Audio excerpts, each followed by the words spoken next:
उस समय गाना था, काली तेरी गुत्ते परांदा तेरा लाल नहीं। आप मेरे ससुराल वाले हैं। मेरी शादी ठेठ पंजाबी परिवार में हुई।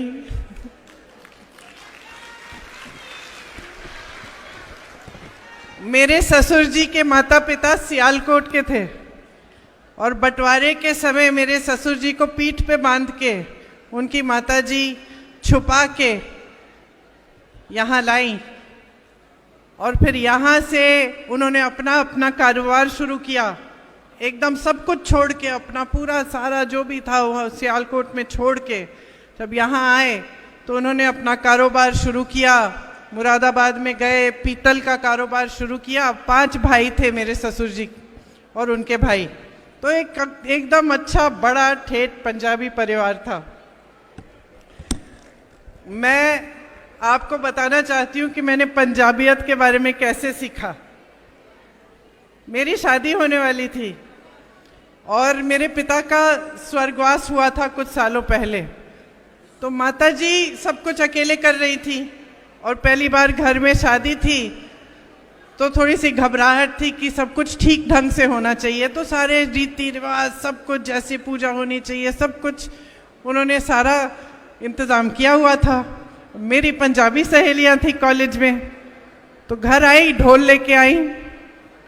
तो एक दिन शाम को मेरी सहेलियां आई, ढोल लेके बैठी और नाचने लग गई, गाने लग गई। एक उस समय गाना था, काली तेरी गुत्ते परांदा तेरा लाल नहीं। गाने लग गई, नाचने लग गई। अंदर से मम्मी निकली और ऐसे खड़े होके कही, हमारे घर में शादी के टाइम नाचते नहीं हैं।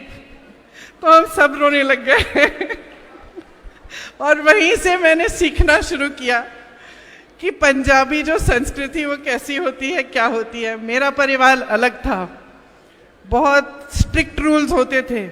मेज़ पे भी जब हम खाने के लिए बैठते थे तो जब तक इंदिरा जी का परमिशन नहीं लेते थे तब तक हम बच्चे उठ नहीं पाते थे। तो जब मेरी शादी हुई तो एकदम मैंने एक अलग कल्चर देखा, एक अलग संस्कृति देखी। और मेरी सासू माँ भी पंजाबी नहीं थी लेकिन उनकी शादी पंजाबी घर में हुई थी, तो उन्होंने सब कुछ अपनी सासू माँ से सीखा था।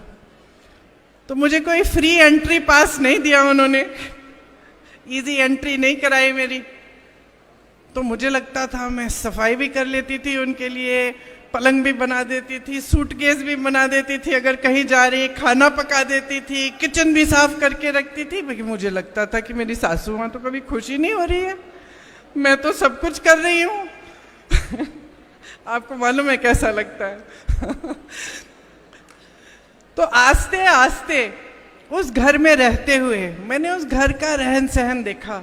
किस तरह जब मेहमान आते थे तो कितनी उदारता से, प्रेम से सब साथ में खाना बनाना, मिलजुल कर रहना, जितना दे सकते हो उतना देना। जब मेहनत करनी है तो पूरा परिवार मेहनत करेगा, बड़ा भाई, छोटा भाई, पिताजी, माताजी सब लग जाएंगे। कोई ऑर्डर आ रहा है काम के लिए तो सब उसी में लग जाएंगे।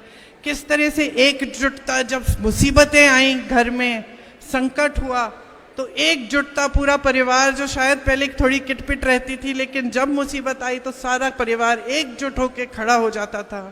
मेरी सासू माँ ने बड़े संकट देखे, उनके 2 बच्चे बहुत कम उम्र में गुजर गए। एक 33 साल की बेटी, 36 साल का बेटा, लेकिन दृढ़ रहीं, खड़ी रहीं। तो जैसे समय चलता रहा मुझे समझ में आया कि मेरी सासू माँ मुझे एक बहुत अहम सबक सिखा रही थी जीवन का। वो मुझे ये सिखा रही थी कि बेटा, तुम दब जाओगी तो दुनिया तुम्हें दबाएगी, तुम झुक जाओगी तो दुनिया तुम्हें झुकाएगी।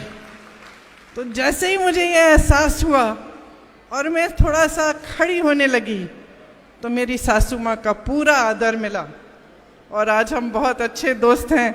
मुझे मालूम है कि मेरा ये भाषण भी वो देख रही होंगी। भाषण देख के मुझे बोलती हैं कि आज तुमने अच्छा बोला लेकिन ये भी बोल दिया करो, ठीक है। तो देख रही होंगी, हमारी अच्छी खास दोस्ती हो गई। और पंजाबियत के बारे में मैंने उनसे सीखा। मैंने आपके रहन सहन के तरीके सीखे, खाना भी पकाना सीखा, राजमा चावल, कढ़ी चावल, सब कुछ। और सबसे अहम बात यही सीखी कि किस तरह से मेहनत से और साहस से जीवन की सारी मुसीबतों का सामना कर सकते हैं, बशर्ते हम गलत रास्ते को न पकड़ें और हम कभी झुके नहीं, अपने असूलों पर हम अटल रहें, दृढ़ रहें। एक ढीठपन होता है, वो ढीठपन अपने असूलों के लिए होना चाहिए।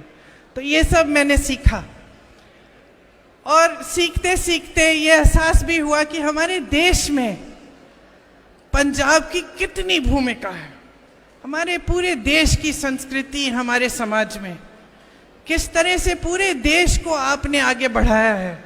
यहाँ के किसानों ने हमें हरियाली दी, हमारे अन्नदाता बने, हरित क्रांति जब हुई अपनी मेहनत, अपने खून पसीने से इस धरती को सींचा। यहाँ के शहीदों ने हमारी आज़ादी की लड़ाई लड़ी। गर्व है मुझे कि आज हमारे मंच पे आप बैठी हैं। भगत सिंह जी ने क्या किया हमारे देश के लिए,